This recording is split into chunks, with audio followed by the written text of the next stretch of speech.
ప్రార్థనా సమయం అనే ఆధ్యాత్మిక కార్యక్రమానికి మిమ్మల్ని అందరినీ ప్రేమతో ఆహ్వానిస్తున్నాను. ఈ ధ్యానము కొరకే యాకోబు రాసిన పత్రిక 1వ అధ్యాయము 5వ వచనం చదువుకుందాం.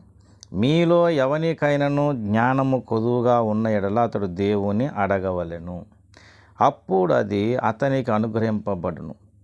ఆయన ఎవనిని గద్దింపక అందరికీ ధారాళముగా దయచేయవాడు.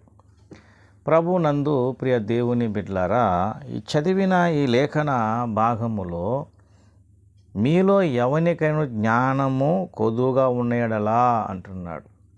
అంటే దేవుణ్ణి మనము ఏమి అడిగి పొందాలి అనే విషయాన్ని ఇక్కడ ప్రస్తావిస్తున్నాడు. అతడు దేవుణ్ణి అడగవలేను. ఏమిటి అడగాలి? మనకి ఏమైనా జ్ఞానము కొదువై ఉంటే ఆ జ్ఞానాన్ని అడగాలి. ఎందుకంటే దేవుని జ్ఞానము అడుగుటలో మనం మొదట ఏం గ్రహించాలంటే మనకు జ్ఞానము కొదువై ఉందా అనే విషయాన్ని తెలుసుకోవాలి. అంటే దేవుని జ్ఞానం కలిగి ఉన్నామా, దేవుడు ఏ విషయాలైతే ఇక్కడ తెలియజేస్తున్నాడో ఆ జ్ఞానాన్ని మనం పొందుకొని నేర్చుకొని ముందుకు వెళ్ళగలుగుతున్నామా అనేది మనం తెలుసుకోవాలి. లేదు, ఇంకా దేవుని జ్ఞానం మనం సరిగా నేర్చుకోలేదు, దేవుని జ్ఞానం సరిగా పొందలేదు అనే ఆ ఆలోచన లేదంటే ఆ కొదువ అది గ్రహించినప్పుడు ఎవరిని అడగాలి? దేవుణ్ణి అడగాలి. అంటే రక్షణ పొందిన తర్వాత మనం అడగవలసిన మొదటి విషయం, ముఖ్యమైన విషయం ఏంటంటే దేవుని జ్ఞానం. అలా అడిగి ఆ జ్ఞానములో మనం ఎదిగే వారమై ఉండాలి. అయితే దేవుని జ్ఞానం అనేది అడిగి పొందుకోవలసిన అనుభవంలో మనకి ఏమైనా కొదువుగా ఉందనేది గ్రహింపు కూడా మనకు రావాలి కదా. అయితే ఈ దేవుని జ్ఞానము మనం అడిగితే ఆయన మనకి ఇస్తానన్నాడు కదా. ఆ జ్ఞానం ఎటువంటిదో చెప్తాడు ఇక్కడ 3వ అధ్యాయం 17వ వచనములో. అయితే పైనుండి వచ్చు జ్ఞానము మొట్టమొదట పవిత్రమైనది, తర్వాత సమాధానకరమైనది, మృదువైనది, సులభముగా లోబడినది, కనికరముతోనూ మంచి ఫలములతో నిండుకున్నది, పక్షపాతమైనను వేషధానైనను లేనిది అయి ఉన్నది. అంటే మనం పొందవలసిన జ్ఞానానికి ఉన్న లక్షణాలు చెప్పుకొచ్చాడు. అంటే ఆ జ్ఞానం మనం పొందితే, పైనుండి వచ్చే జ్ఞానం మనం పొందితే ఏ అనుభవాలు ఉండే చెప్పాడు. మొట్టమొదట పవిత్రమైనది, తర్వాత సమాధానకరమైనది, మృదువైనది. అంటే పైనుండి వచ్చే జ్ఞానం కాకుండా, దేవుడిచ్చే జ్ఞానం కాకుండా కొన్ని రకరకమైన జ్ఞానాల గురించి అక్కడ పైన చెప్పాడు.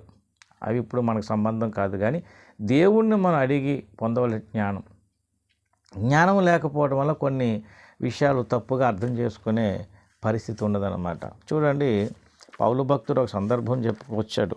ఏమండి, అందరికీ జ్ఞానము లేదు కదా అంటాడు.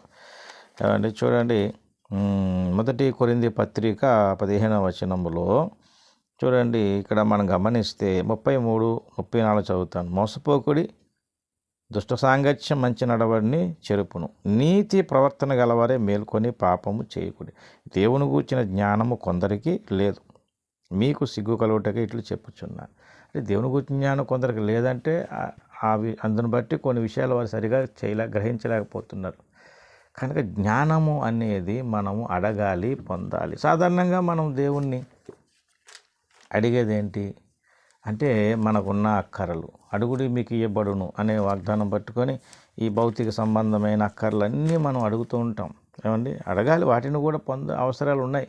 కానీ ముఖ్యమైనది ఏంటంటే జ్ఞానము. చూడండి, సామెతల గ్రంథము మనం 4వ అధ్యాయంలోకి వెళ్ళినట్లయితే 5వ వచనం, జ్ఞానము సంపాదించుకొనము, బుద్ధి సంపాదించుకొనము. చూడండి, నా నోటి మాటలు మరవకము, వాటిని తొలగిపోకము. 6వ వచనం, జ్ఞానమును విడువక వినేలా అది నిన్ను కాపాడును, దాన్ని ప్రేమించినట్లా అది నిన్ను రక్షించును. 7వ వచనం, జ్ఞానము సంపాదించుడే జ్ఞానమునకు ముఖ్యాంశము అంటాడు. ఏమండి, జ్ఞానము సంపాదించుడే జ్ఞానమునకు ముఖ్యాంశము. నీ సంపాదన అంతా ఇచ్చి బుద్ధి సంపాదించుకోను. అంటే జ్ఞానమును మనము ప్రేమించేది నేను రక్షించును అంటాడు. జ్ఞానమును విడవక విన్నది నిన్ను కాపాడును అంటాడు. కనుక దేవుడిచ్చే జ్ఞానాన్ని మనం పొందుకుంటే అడిగి పొందుకోవాలి. అడుగుడు అన్నాడు కదా, మీకు ఏమైనా కొదువై జ్ఞానం మీలో ఎవరికైనా జ్ఞానము కొదువై ఉన్నాడు అలా అంటాడు. కనుక మనం అడగవలసిన వాటిలో ముఖ్యమైనది, అవసరమైనది, మనను కాపాడేది, నడిపించేది, అన్ని విషయాల్లో వర్ధిల్ల చేసేది జ్ఞానమే, దేవుని జ్ఞానం. దేవుని జ్ఞానం ఉంటే మనం అనేక విషయాలు అర్థం చేసుకొని దేవుళ్ళో ముందుకు సాగలుగుతాం, పాపము చేయకుండా జాగ్రత్త పడతాం. ఏమంటే దుష్టునికి దొరకకుండా ఎలా ఉండాలో, ఆత్మలు ఎలా వర్ధిల్లాలో, లోకం ఎలాగ ఎదగాలో, దేవుళ్ళు అంటే ఈ భౌతిక సంబంధమైన ఈ సామాజికంగా ఉన్న పరిస్థితులు అర్థం చేసుకుని దేవుని జ్ఞానాన్ని బట్టి ఏ విధంగా సమాజంలో దేవుని కొరకు బ్రతకాలో ఇవన్నీ మనకు అర్థమవుతాయి. ఏది మంచిదో ఏది చెడో ఇవన్నీ తెలుసుకోగలుగుతాం. ఆత్మీయంగా ఎలాగ నడవాలో అన్నీ గ్రహించగలుగుతాం. అందుకని పైనుండి వచ్చి జ్ఞానం అన్నాడు.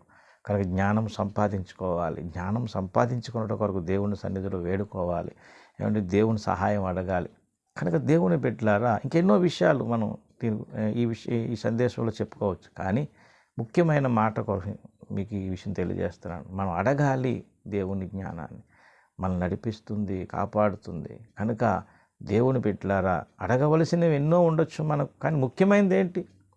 మనం అడగవలసినది దాన్ని గ్రహించి దేవుని పాదాలు వేడుకుంటే ఆ జ్ఞానమే మనల్ని కాపాడుతుంది. ఈ సందేశం ఉన్నవారు ఆలోచించండి.